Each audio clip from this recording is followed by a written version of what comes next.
All right, we're recording. What's up, everybody? Welcome to a very special episode of Soccer Situations. Yeah, a little throwback for us. Yeah, Todd and Alex are here. But this one's all about our first ever special guest, um, the man, the myth, Graham Corder, who was, I don't know where to begin. He was there. I mean, he was there at the beginning of our soccer journey. It's true. He saw a very, if you think we're ill informed now, he saw a very much less informed Alex and Todd back in the day. Yeah, we knew nothing about the game back then. I wouldn't say nothing. Come on, we still knew more than everybody else. It was just a lower level of more than everybody else. Yeah, that's true. That is true. But anyway, enough about us. Yeah, we're talking to our old friend Graham here from our Chicago days, and he's just the best. He's an avid Manchester United fan, going way back in the day. Yeah, unfortunately. Yeah, that his fatal flaw, and he's also a phenomenal barman and host. Yeah, the best host. Yeah, he was there for a really, really good era of soccer pub culture in Chicago. Yeah. And he was the perfect host. I don't want to oversell mine and Graham's friendship. Actually, we were never really like BFFs, if I'm being totally honest. Yeah, no. We'd see him in the pub. We have a lot of mutual friends, both through soccer and through the music industry in Chicago, the music scene there. Yeah. And the industry and yada yada. But how good did it feel to pull up a stool to Graham's bar? You didn't have to be his best friend. You pulled up a stool and Graham was there. You were just like, fuck yeah. Yeah, no, he was the best. It's going to be the right vibe for the morning. It's going to be chill. Yeah, he was the chill vibe. He always had something funny to say. Right? Yeah, he had the best energy for like an early morning where everyone's kind of drinking or hungover from the night before. Yes. It was the best. Fantastic host. And as we've said a handful of times already, the absolute real deal as an old school, wizened old, grizzled, sorry, Graham, Manchester United fan. And because of that, our conversation, I had roughly planned for 20 to 30 minutes in my head. We were going to plug this into the next episode of Soccer Situations. Yeah, like just a segment. Yeah, the conversation it was so fun and it went so well.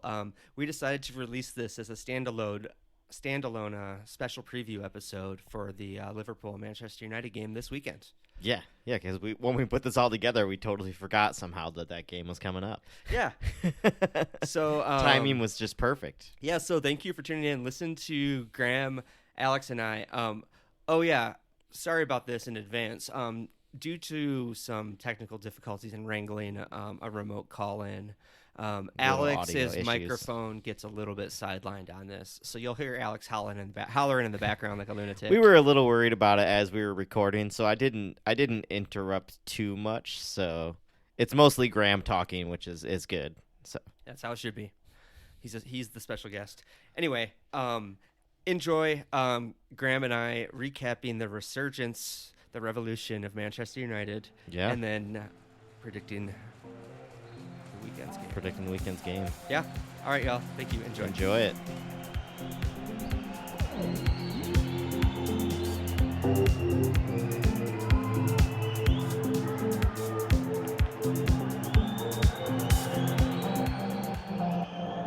Soccer situation.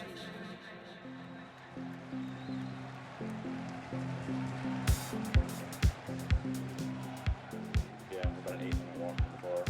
That's cool, man. Yeah. Talk about the bar a little bit. What's it called? It's called Lo Mein. It's in the Ridgedale neighborhood here in Chattanooga.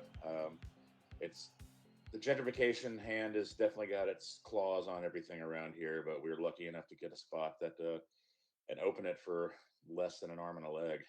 Nice, dude. I actually calculated how much I saved opening a business here versus Chicago, and it was staggering the amount of money that I saved. I can only imagine, as someone who opened and closed a business in Chicago, that city is like a gauntlet. They don't make it easy at all, dude.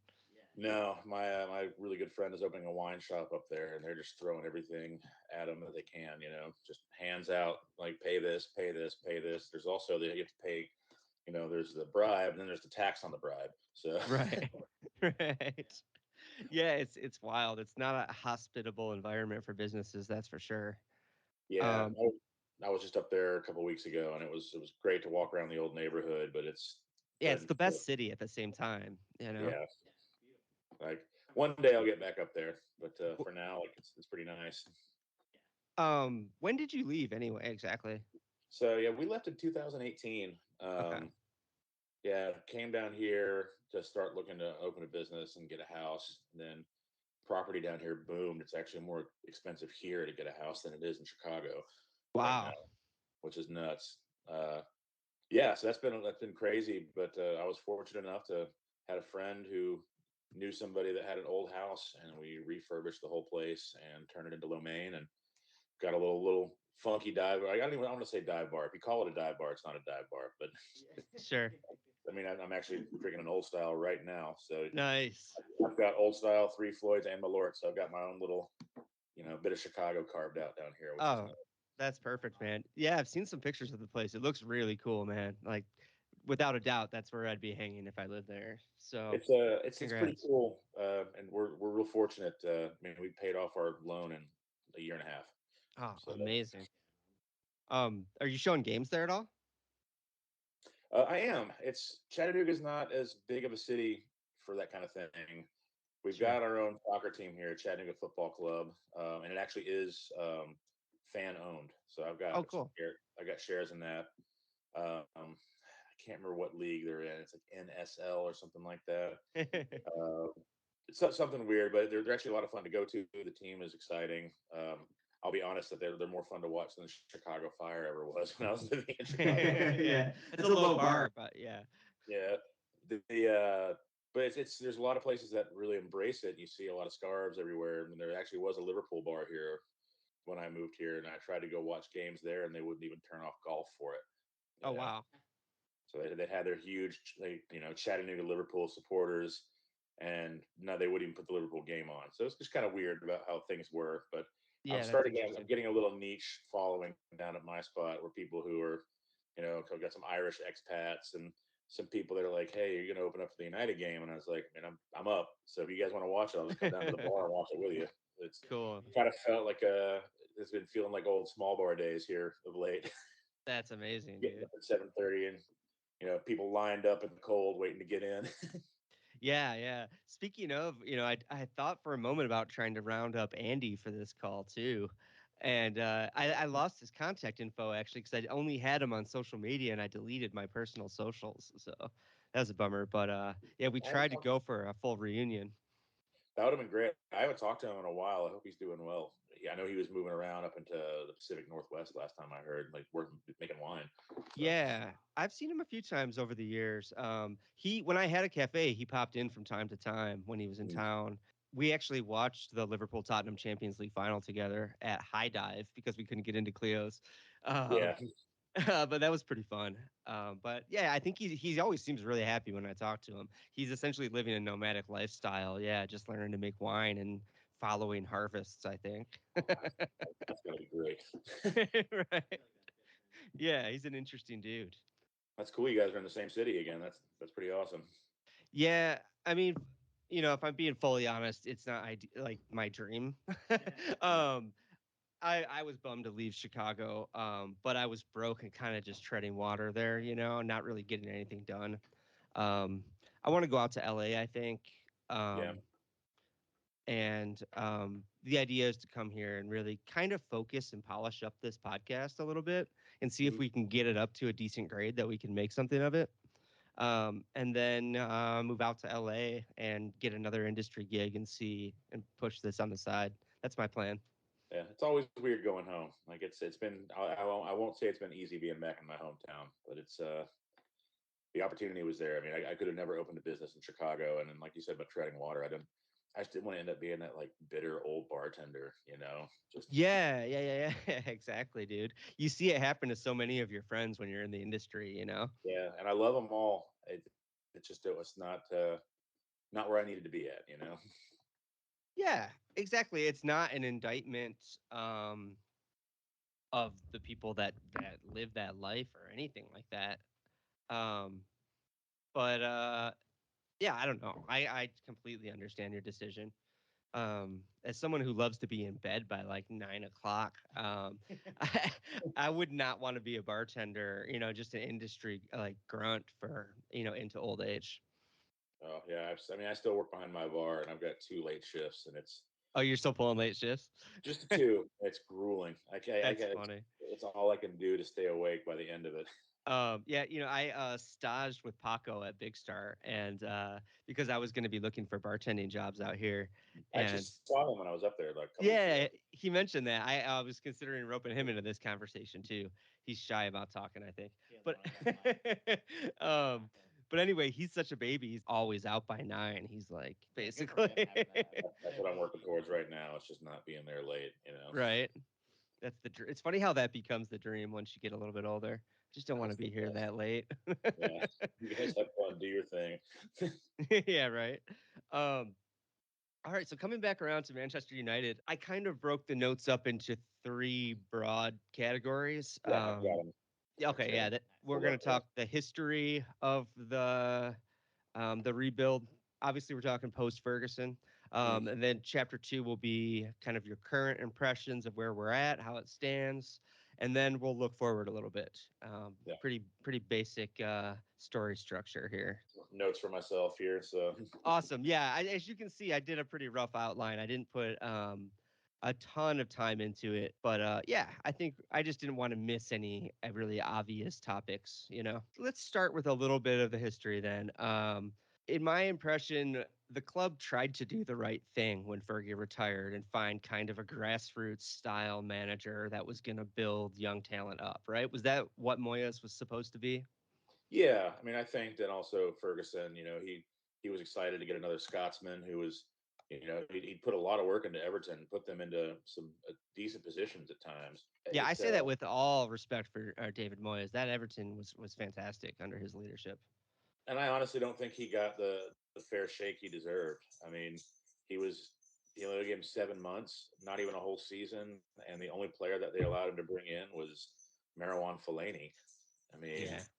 who had his one skill of being able to get the ball on his chest there and maybe head it in or get a volley, but he was not a great player, not an exciting player. Yeah. And there was an aging squad at that point. I mean, that was one of I think it was the third rebuild that Ferguson did. Hmm. And Rio Ferdinand was losing pace. Vidic was close to retiring. Um, he misused Van Persie, in my opinion. That was one thing that I think Moyes had against him was that Van Persie had his own personal fitness uh, Oh, right. program, and he said, "No, you have to do it my way." And then he started getting injured. So Yeah, that's a little bit old fashioned. It's like when someone even as sort of famously old fashioned as Ferguson is catering to a player like that, maybe go ahead and trust that that's the right move. yeah, Might know his I style. mean that was Ferguson. His biggest I think his biggest strength was his man management. He knew, when to cut people off and get rid of the dead weight. He also knew when to support them. I mean, Right. I think it was Cantona showed up at one of their events wearing like a crazy outfit, not a club suit, and it was gigs of somebody's like, why does he get to not wear the suit? And he's like, because he's banging in goals right now. He's scoring a goal every game. So Yeah, sometimes you got to let a maverick fly. yeah, You wonder, I mean, Moyes, in hindsight, it's easy to say he was just a sacrificial lamb because that job is always going to be impossible after Ferguson. Um, you wonder, did the board look at it that way? I forgot how poorly they really did back him. He really didn't stand a chance, did he? no, I mean No.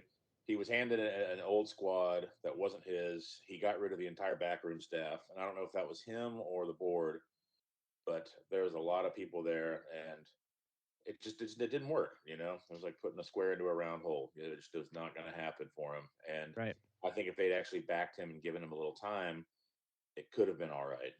Right. But Yeah, I feel like I you know, remember that Fergie team toward the end there being like, how is he winning with that team? Like how is he keeping it together with that team? Oh yeah, when But you like won the when the title with years Van were over, Persie, it felt like he really was just pushing that across the line. yeah, I mean, I still that was the best 22 million pounds ever spent was picking up Van Persie from Arsenal. yeah, Van But Persie was that was a oh man heartbreaking move for us, heartbreaking to lose him, Yeah, that's tough. That's and then to tough, watch him win Alex. a title.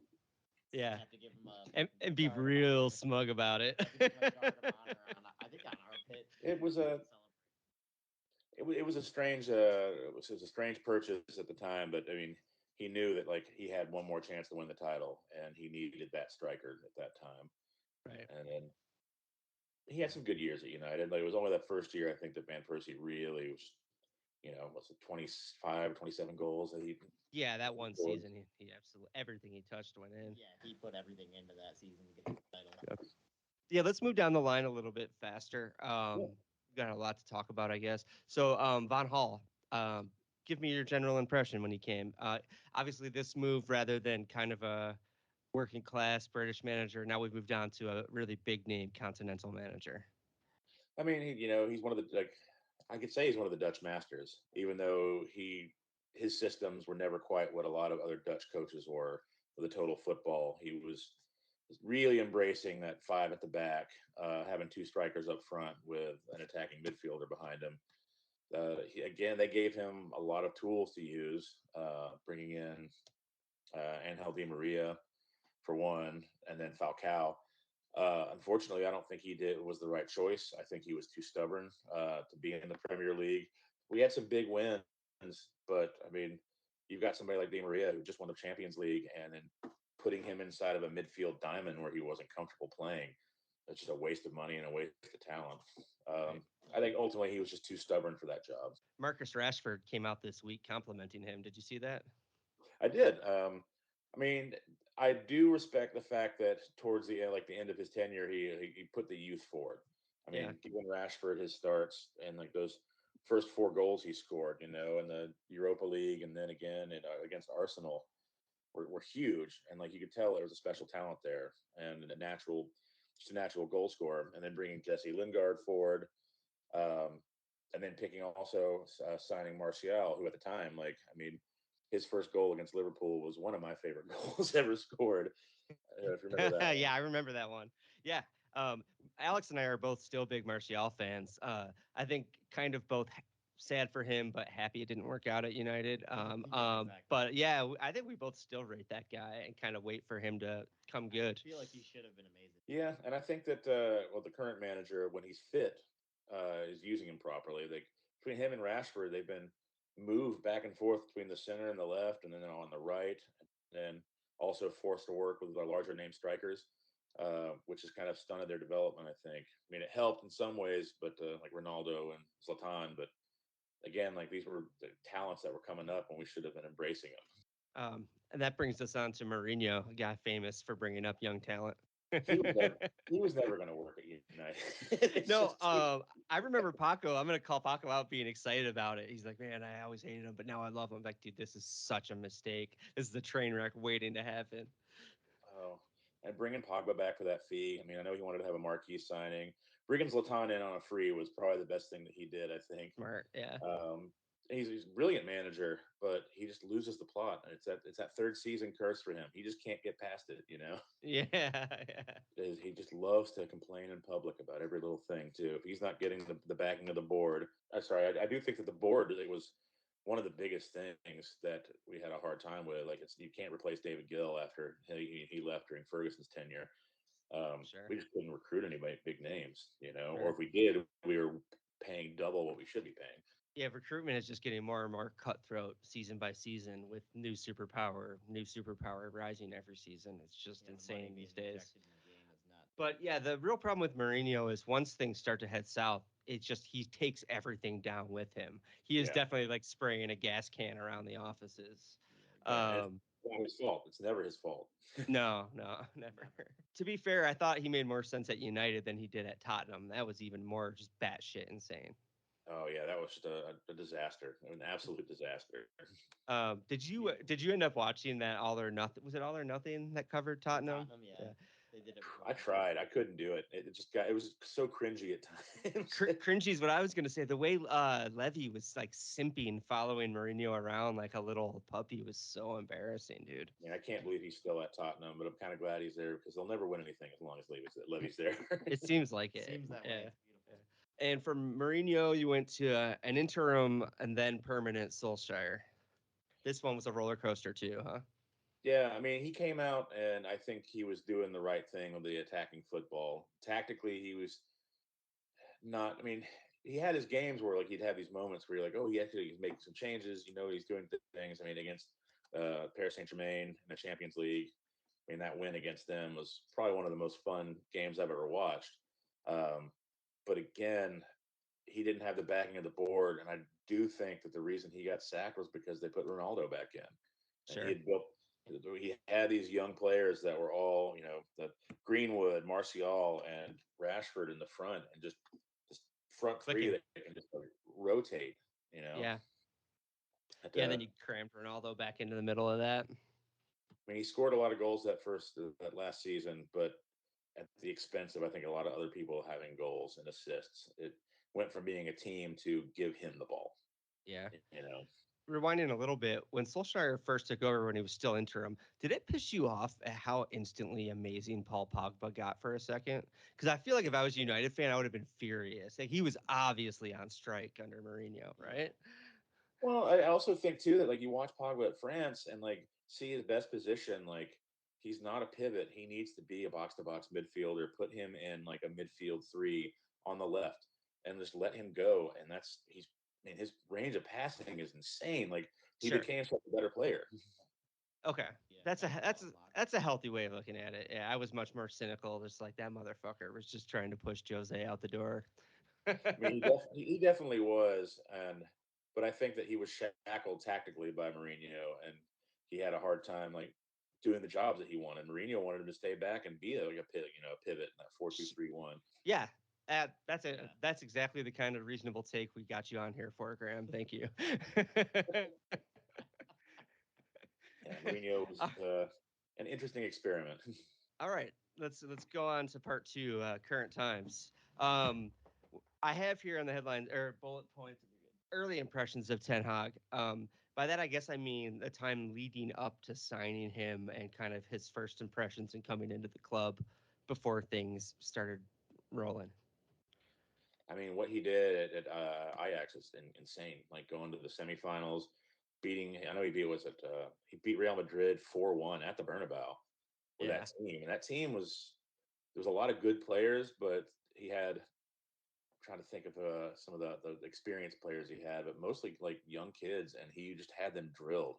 They were fast, they were fun to watch. Um, seeing what he did there, and when I heard his name was mentioned, like possibly being as the the United job, I was excited. That's yeah. somebody who like, especially after Ralph Rangnick, which we didn't even talk about, and we don't need to We because it's skipped not worth over talking Oh, I about. forgot Ralph. Poor Ralph. Most people do. That's funny because I pulled that list. I think copy and paste from Wikipedia. So I They think I skipped think over him too. Wikipedia forgot Ralph. Yeah. Kind of why I wanted to recap the failed attempts to get a sense of did this feel different right away? You think it did? Yeah, I mean, Yeah. it's just seeing what he did at Ajax, and like I knew like kind of who he was just from like when he was at Bayern Munich, doing their Bayern Munich 2 team. But I did never get to see any of those games. I just knew that they had somebody that was good, Mm, and you could instantly see when he took over in preseason that it was his way or that's it. Like he was on top of everything, and cool. it was a different team. And I've said during this whole drought since Ferguson left, like we need to switch to a 4-3-3 with a holding midfielder and two eights behind the front three. And everybody's just stuck to that 4-2-3-1. Like it's just, it just can't get away from it. It was insane. Like, and actually, well, I'm sure I'm kind of jumping ahead here, but you mentioned I think on the last episode about how each team needs that spine and they need that rock defensive midfielder, and Yeah. that's what you build the team around. And 100%, like you have somebody like that that can clean up and make passes, and I mean, cast like what Casemiro's done. But Yeah, that's he's, we're Yeah, he's he's jumping been ahead great. here. incredible. No, that's not too far ahead. That's just we're just about to get onto the team. Um, what I have here in the notes as accrued cynicism, this is something that I've heard from other United fans is just even though so you got your guy in Ten Hag, things are looking up. Was there still any doubt maybe that the ownership weren't going to back him the right way in the markets or that things still weren't really going to go correctly just because it's been a little bit since they hadn't? Or were you feeling pretty good at this point? No, I knew that the owners were going to mess it up somehow. I mean, we spent some money, and I think the signings he made were all very smart. Yeah. Um, but Yeah. we were never in any position to like get any big names. When we were chasing Frankie De Jong, he's not Right. a 100 million pound player. I don't think Right. he's a great player, and he's going to be even better. But he's not what I think we needed at the base of our midfield. Right. Um, Yeah, I agree. I was like, I think openly critical on the podcast about his recruitment. Not critical. I thought they were decent signings, but like I said, he's just recruiting from the Dutch league. It seemed too obvious, but they're all working out really smart. Um, Yeah, I think um, we just brought that up. How he turned it. It seems to be working, even though he's, we were critical of the choice to just kind of delve into the Dutch league a bit. yeah. So let's dive into the team. The first bullet point I have, as we already mentioned, is Casemiro. He's been revolutionary. Yeah, I mean, an absolute just winner. I mean, 5 Champions Leagues under his belt. He actually just had to write a great article in the Guardian about how like astute he is when it comes to watching film and preparing, and just he looks after himself and his fitness. And it's moving on to the rest of the squad. Like people are going to him like, "What should I do here?" And he's like, "Oh, watch this film with me." And his English isn't great; it's getting better, but he just really takes it seriously. And then on top of that, his physicality. Like he's a hard tackler. He's one of those people you don't want to go through, and Yeah. he'll make those tackles and then get the ball like right up to the front again. Like his range of passing is insane. Just his vision and positional awareness. And actually, Roy Keane said something pretty interesting about him, where he's like, he's not a defensive midfielder. He's an all-around midfielder because he's everywhere. Anytime there's Yeah. space, he's there. And it's basing that team off of him. Like since he's, they really eased him into the team, but since he's been starting, it's I think we haven't lost a game that Varane and him have started together. I think that was the stat that I read. I could Wow. be wrong on that, Sounds right. Yeah, that but does sound right. Talk about a spine. That's yeah, rock solid. I mean, and then on to Martinez. I mean, yeah. nobody. JB Carragher thought he was too short, and like he's just a bulldog. Yeah, He knows when what. Carragher apologizes, he's proven some people Straight wrong. He Carragher just vibes. apologized about it. Yeah, he's I a mean, good he's just player. everywhere. Yeah, and Varane's like his positioning is great, but if you get past him, you got to go against the little guy, and he's gonna get you. He's just Yeah, fast and mean and aggressive, right. and just a total player. And so he's one of those players that can like jump in the air and seems to hang that extra half a second, for a header. Yeah, it's true. Levitate. You can see, yeah, how his height doesn't really seem to be a huge handicap. I know exactly what you mean. And then I've got De Gea on here. There's not really anything new to say about David De Gea, but He just he's broke the record for clean sheets for Manchester United, which is insane. wow. Yeah, y'all have had some decent keepers in your history. And I still remember his first appearance for United was against the Chicago Fire at Soldier Field. No way. Yeah, Amazing. he What a came on in fun the second fact. half. Yeah, he flew and met the team in Chicago. That was the first time he got to train with them. So, That is amazing. Can I steal that pop quiz? I'll credit you on Instagram stories. When I oh, post that. absolutely. Good fact. Yeah, that's really fun. Yeah, he's been incredible as always. He really kept you frustratingly relevant in your lowest of lows. I Those mean, he was Europa a League days should have been completely out of Europe. I feel like, except for him. yeah. He kept us in a lot of competitions far beyond where we should have been. Definitely. And again, I think that some of the modern tactics they've tried to like get him into is a lot of passing out of the back. That's not his strength, but he's getting better at it. His game is evolving, but as a shot stopper, I mean, he's one of the hardest guys to beat. He's just his reflexes, his strength. He's an incredible keeper. For sure. He really. Now let's talk Marcus Rashford. Um, he used to annoy me just because he was more famous for being a Boy Scout that was feeding school kids than Yeah, being much of a footballer. He seems to have moved past that though, right? I mean, I'm not sure what exactly has happened. I know the discipline in the squad is a lot more intense with Ten Hag, but I saw it like flashes in the World Cup where he'd come on and you could see him like just running at people, and he scored some good goals. I was kind of bummed that Harry Kane got a lot more playtime than him because obviously you could see he was starting to ramp up again, and Yeah. his pace is incredible. Like Oh my you God, know, blistering. Terrifying. But to see him come back, like no other player in any of the top leagues since the World Cup has scored more than Marcus Rashford. Wow. I think he's like 7 goals ahead of Holland. Or at least he was the last time, like last week. I know Holland scored some this last game, but still, he's just on fire. Like it's Yeah. inevitable he's going to score right now. The confidence is visible. He's like His actually aura is- radiating. It's crazy. Yeah, his like even when And he's I don't know, everything about him is it's terrifying. He looks right now. physically bigger. Am I crazy? Like, has he put on muscle mass? He definitely has. I know that he came to the United States during the summer and trained at the Nike facility and like worked with some specific specialists to get where he's at. He wanted to keep his pace, but also bulk up and just be more of a nuisance to people. He looks taller. I mean, He does. does. He's God only I, knows I what they're would, doing at Nike.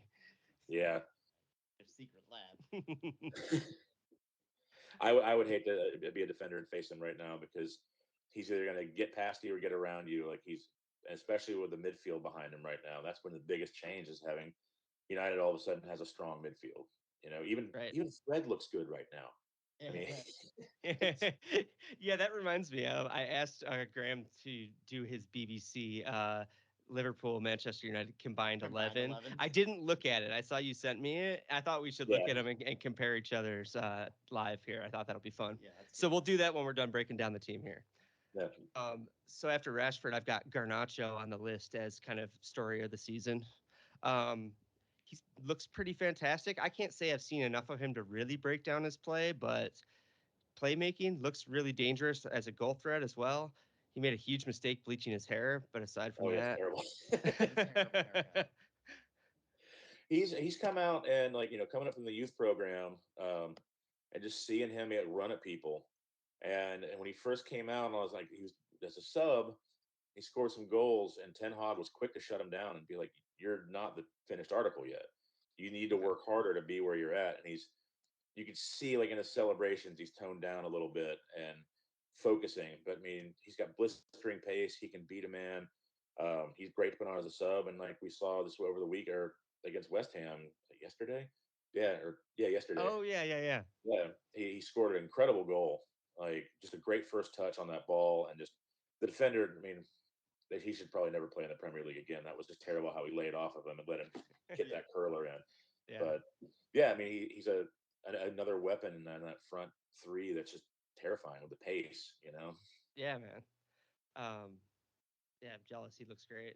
Um, Now we talked about the back line. We mentioned Varane and Martinez. So what happens with Harry Maguire? Does he stay in the squad? Is he still a leader in that squad? Does he move this summer for sure? I think he should move. He was never worth the 80 million pounds that we paid for him. I still can't believe that, or 85 or whatever it was. That was a panic buy, is what that Yeah, was. And he's just not fast enough to build a team around. His positioning is not great. He has good games, but I don't think at the level that United is trying to be at.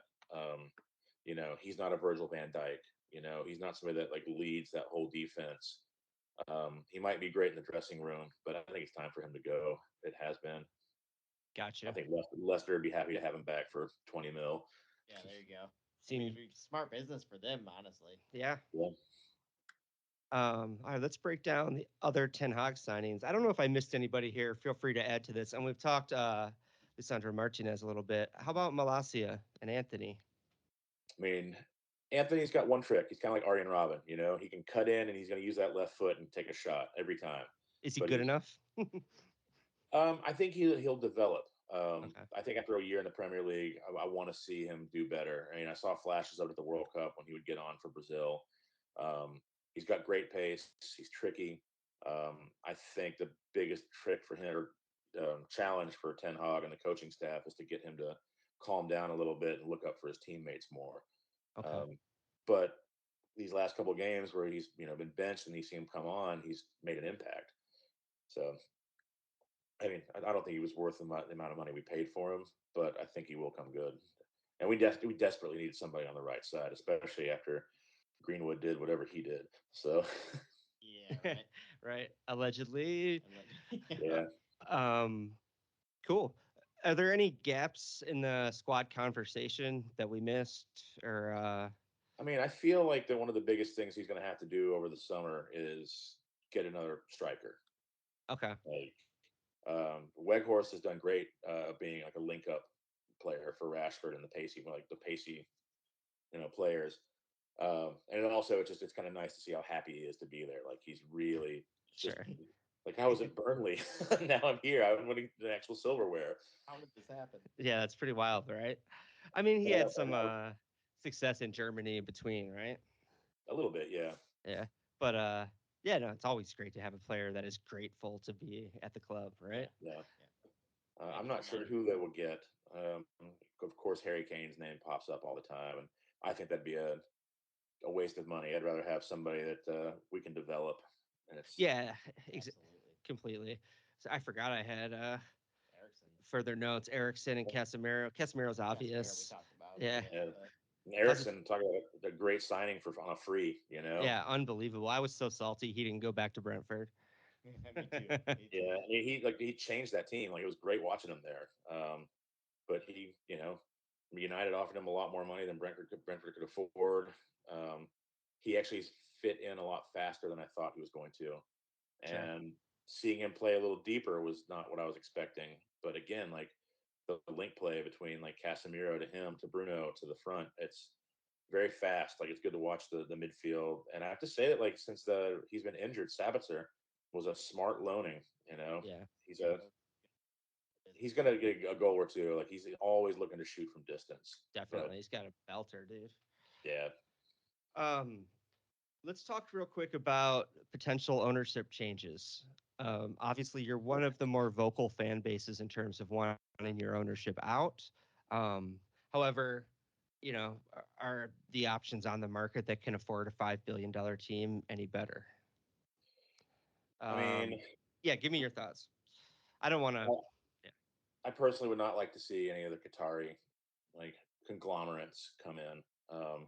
I'm still a very vocal opponent of the last World Cup and what happened in Qatar. Same.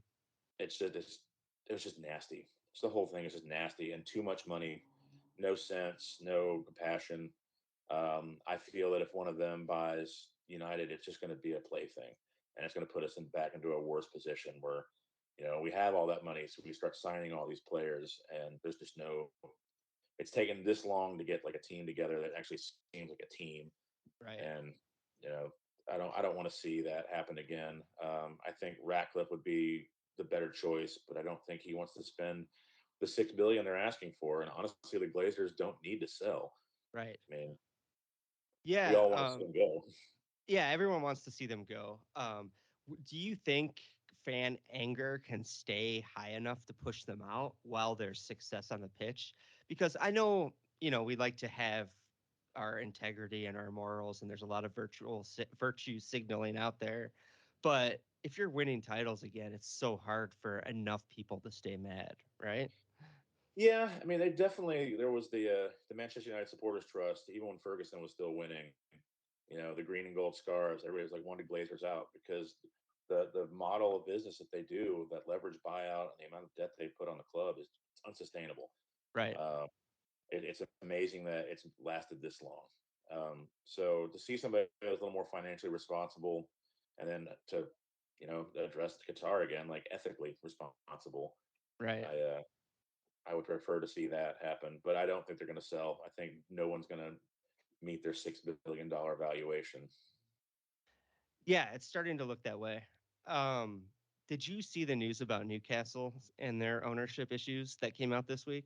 I, Pretty I briefly read that there was some Yeah. ownership, like they found the documents in America, right? I'll break it down as I understand it, and we're not doing a deep dig here, Yeah. but as I understand it, so their their purchase of Newcastle was contingent on assurances of zero government involvement, right? No Saudi government involvement. Yeah. Now, separately, the Saudi government is trying to start a competitive golf league that will compete against the PGA, and the PGA is suing them. Yeah.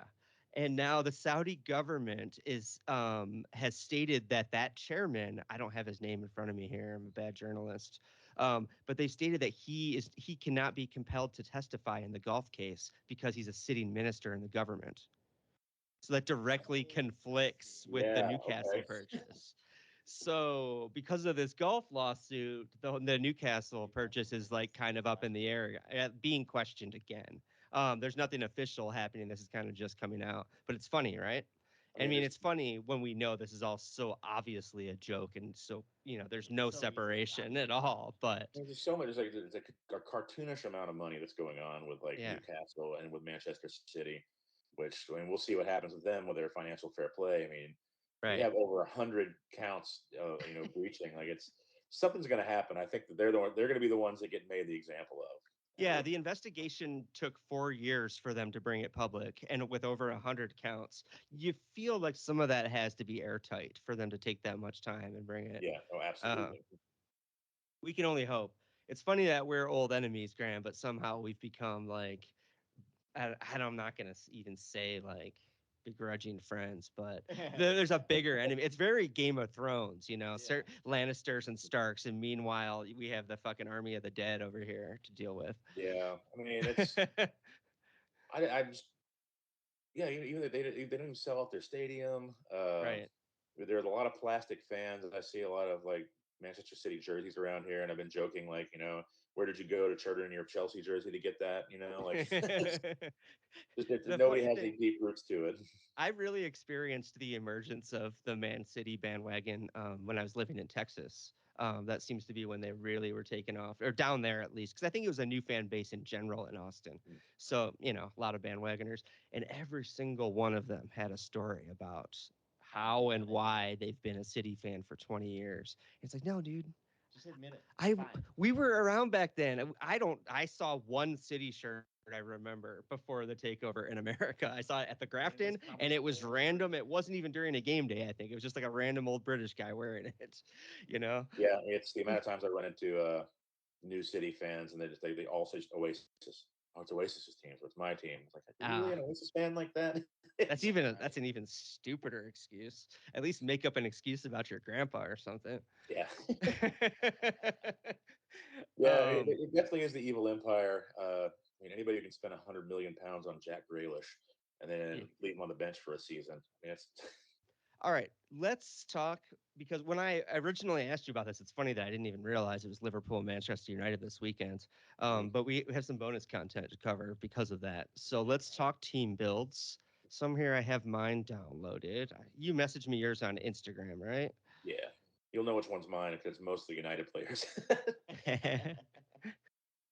Yeah, Alex is getting a sneak peek right now. Interesting. As you'll see, I think for the first time ever, Unexpected. I did pick a majority United team as well. All right, so starting at the back, no surprises here. You've picked David De Gea. I have Yeah. picked Allison. Yeah, not surprised. They're both For good me, I players. wanted to pick on these. I was thinking more about current, like this season, Sure. because obviously that Liverpool team, like they're misfiring, but there's still some really important pieces in that team, um, Hmm. and a lot of threats. So, but De Gea, especially on his form right now, I just can't. I couldn't keep him out. Right on. Yeah. Yeah, that's tough for me to argue with. If I have any truly biased picks, I guess, that aren't completely rational in my mind, it's this one for me. Mhm. Allison just really feels like a warm hug to me, especially after the keepers we had in the years leading up to him. His steadiness, even when our defense is a mess, and his presence at the back, and his throws and his I was kicks. about to say his distribution is Yeah, great. He's yeah. probably one of the best of the keepers in the Premier League. Yeah, I don't really think you can put up too much argument against either keeper. Moving into the back line, yeah, more discrepancies here. We both have Trent at right back. Mhm. Um, I'm a little surprised about that one, to be honest. At the fullbacks, I thought if anything, we'd have a discrepancy on the left side, or get along on the left side. I mean, Trent, yeah, I think obviously he offers defensive liabilities, but that right foot is, I think, the best since Beckham and Gerrard, to be diplomatic. Uh, and asking, especially if you have Varane and Casemiro next to him, asking them just to keep an eye back on that channel a little bit to get that right foot in exchange is worth it. Yeah, Um, his going forward and like his ability to whip across in, mhm. it's that's why I had to pick him over Dallo or Wan-Bissaka right now. Center backs here. You've got Varane and Martinez. it's tough for me to argue with those two. Although I have Martinez and Van Dyke. See, I almost picked Van Dyke, but just based on his form of late, I went with Veron on that. Although I have to say that, like over the yesterday, Van Dyke was looking back to his old self, a little more imperious. So Yeah, we've had when he has been in, and he's been in and out with injury more than usual this season. He's had such a rotating cast of partners as well. yeah, I think he's played with four different center back partners. I still have faith in him, and I'm still putting him in there. Robertson, this one's kind of a toss up for me. I actually, you could very, very easily convince me to flip that to Luke Shaw right now. He's been amazing. yeah, his resurgence under Ten Hag is just he just looks fit, you know. And I think you guys were speaking about on the last episode about like how somebody who's had that many injuries and like an actual straight leg break still able to like move that fast. And also his seeing him go into the center back pairings was insane. His height and his speed, but I think also his distribution was one of the biggest factors of putting him there. He's just very well drilled and disciplined, and when he's on the left, he's just marauding back and forth. But he's always again seems to be in the right space and just so fast. In the midfield, I completely conceded. Our midfield's been a dumpster fire this season. I Mhm, chose Erickson, Casemiro, Fernandez. Graham mhm. chose Fernandez, Casemiro, Fabinho. Fabinho's Um, just a beast. I couldn't hold him out. You know, like he's yeah. he's a classic destroyer, and him and Casemiro together, like on the Brazil team, is fun to watch too. So Yeah, it's funny. I feel like you chose Fabinho on kind of long-term reputation and form. He is a monster. I chose Erickson on kind of the same thing. I don't know how influential he's really been on United's season, but I just love him, and he's always great for me to see in the midfield. yeah, he's just he's a very calm presence and just silky. He's just an absolute like professional. Like he makes smart passes. You know, nothing too flashy a lot of times. And the only reason I kind of kept him out also was that he was injured. And I was just thinking about if people were playing at the moment. So Oh, right on. Actually, I didn't even take injuries into consideration, which maybe that answers questions about your front line. Really surprised me. Graham chose Salah, Anthony, and Martial. Two separate players there. Yeah. I chose Anthony, Rashford, and Nunez. No Rashford for you was the so headline for me. oh wait. Oh, actually, no, I was supposed to put Rashford on there. Sorry, instead of Okay. Martial. Yeah, I must have thinking. Oh, Oh, okay, that was supposed okay. to be Rashford. Yeah, yeah, That yeah. makes a lot Rashford more sense. obviously he's having the season of his career right now, and any team would want to have him on their side. Anthony, that he's been good these last couple of games. I'm excited to watch him play. And Salah's a big game player. He pops up when you need him. You know. Yeah, that's true. I've been really, really frustrated with Salah this season, to be honest. I mean, to ask Alex, who's had to watch games with me.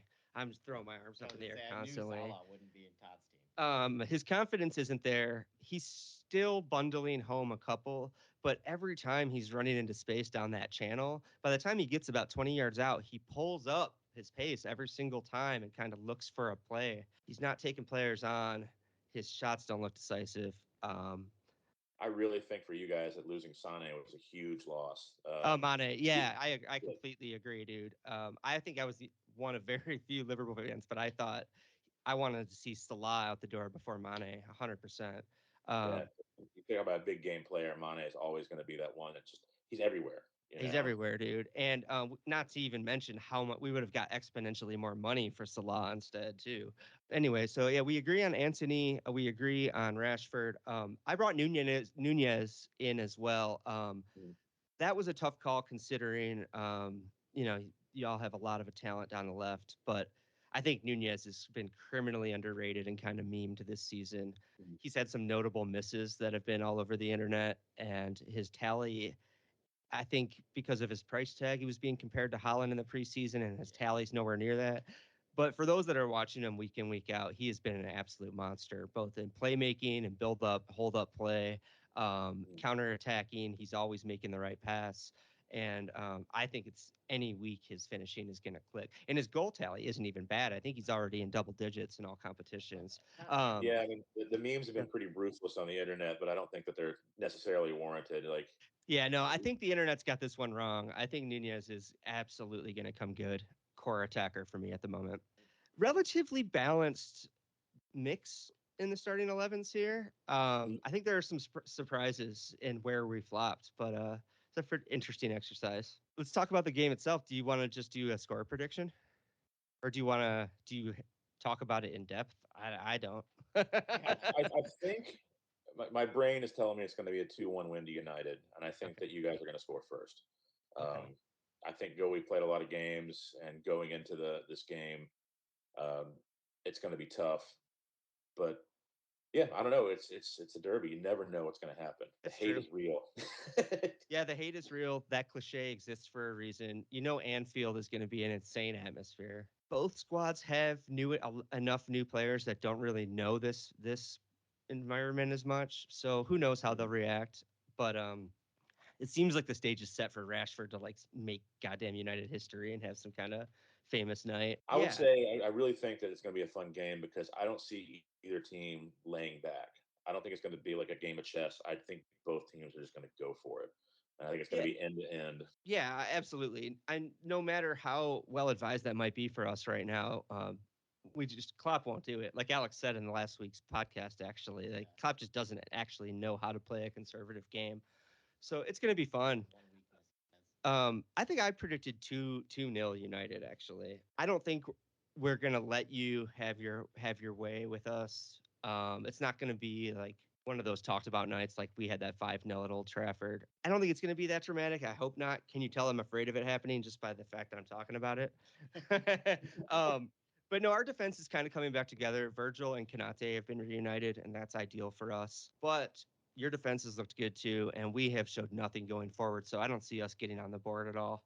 And I can see y'all forcing home a couple. So Well, I'm curious to see what like how you guys line up because I've seen you do a 4-4-2 several times this season, and honestly, the way that you guys run forward, it kind of becomes a 4-2-4, right, which if it's a risk, and if you want to try to overrun United's back line that way, you leave yourself completely open in the midfield, which I think is where a lot of like trouble you guys have had this season.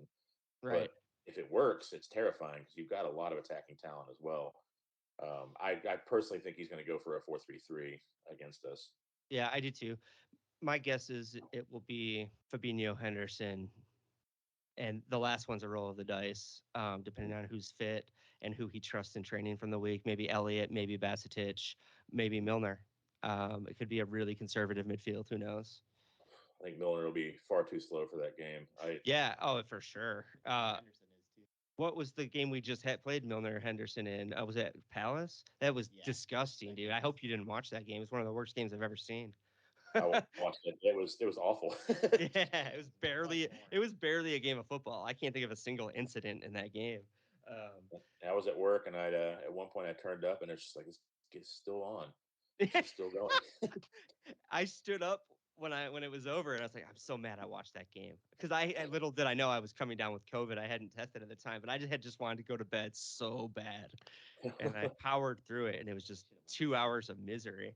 Cool, man. Do you have anything else you want to talk about? This has been great. We're a little over an hour now, or just about on an Yeah, hour. no. I didn't mean to take this much of your time. Sorry about that. No, no, it's actually really good talking to you guys. It's been too long. Yeah, I big would time, say that dude. I miss a lot of our old mornings in Chicago, and there's just good fans. There's good banter, but also people actually care, and you could talk to them about it. Like Yeah. Should we tell a little story about the history of Graham and I being Graham being a soccer bartender in Chicago? I'm going to give you a little intro before we cut into the phone call in the pod, so I'll give you a full bio. But one memorable day when Graham was behind the bar at Small Bar, Liverpool were visiting Old Trafford. I think it was on St. Patrick's Day too, It was yeah, on. by it was like that. I know exactly coincidence. what you're talking about. Yeah. This was the day Liverpool went in our awesome silver away kit and won 4-1 at Old Trafford. Goals from like Torres and Gerrard and our Italian fullback, Desena. I can't remember his name. Anyway, I've never been a big drinker in my life. This was probably when I was the biggest, but Graham was giving me shots at each goal, I think. I don't remember. Anyway, Whiskey shots It coming was across. bad. some whiskey shots came across. Graham was begrudgingly, I guess, allowing me to celebrate in his house a win at Old Trafford, which at that point I don't know if I had ever seen in the league. You all have to realize that my hatred for United is earned. The first the first decade of my Liverpool fandom was just being ritualistically abused by Manchester United. So this was huge for me. And anyway, I got so drunk, I puked in Graham's bar. I tried to make it out to the alley and left a trail on the way out. The only time in my life I've ever puked in public. Alex, yeah, sorry about that, man. I don't know if I ever came back and apologized. That was you were the first of the many pukers that day with the I was gonna St. say, Patrick's Day. for me, I Yeah. felt so guilty for me of all people kicking off your St. Patrick's Day that way. Some vomit, nice. And, and I was still more mad at Steven Gerrard for like kissing the camera that game than I was at you for throwing up in the bar. Yeah, you still have to see that clip on like NBC broadcast too. They always show it on the little commercial. Yeah. Oh, they'll show that forever. Yeah, they will. But I mean, in the end, as usual, I think you were the long-term winner that season. Yeah, I think so. Yeah, it was a Fun day. fun day. Yeah. Yeah, I'll Well, say Graham, that I'm sorry. Go ahead. real quick. That's I've always enjoyed having you guys around because even though we're all in different tribes, we all can still talk about it and have a good time, instead of just the pure hate. Yeah, So, man. Yeah, I absolutely meant what I said on the podcast. I wasn't joking. It's so much easier for me to talk about Manchester United rationally when I'm talking to you or our mutual buddy Paco. Yeah. Yeah, I look at you and I see such a good dude. How can I be mad? Thanks. It's my pleasure to come out here and talk to you guys today. So, Dude, please, if you had fun, please come back. You're welcome anytime. anytime you need some commentary on United, I'm here. Awesome. Thanks so much, Graham. Cool. Awesome. Thanks, Have a guys. good night, dude. Yeah. Bye. Talk to you soon.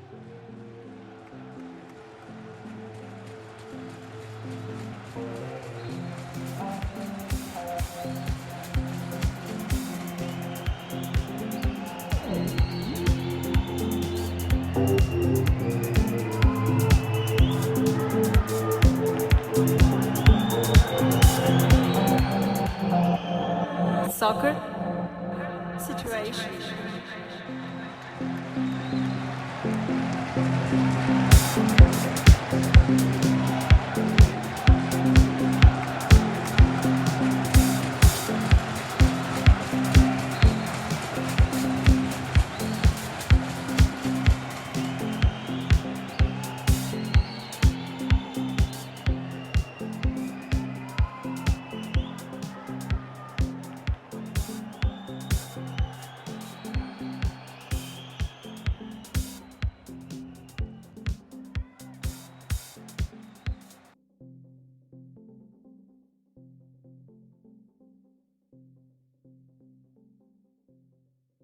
Soccer situation.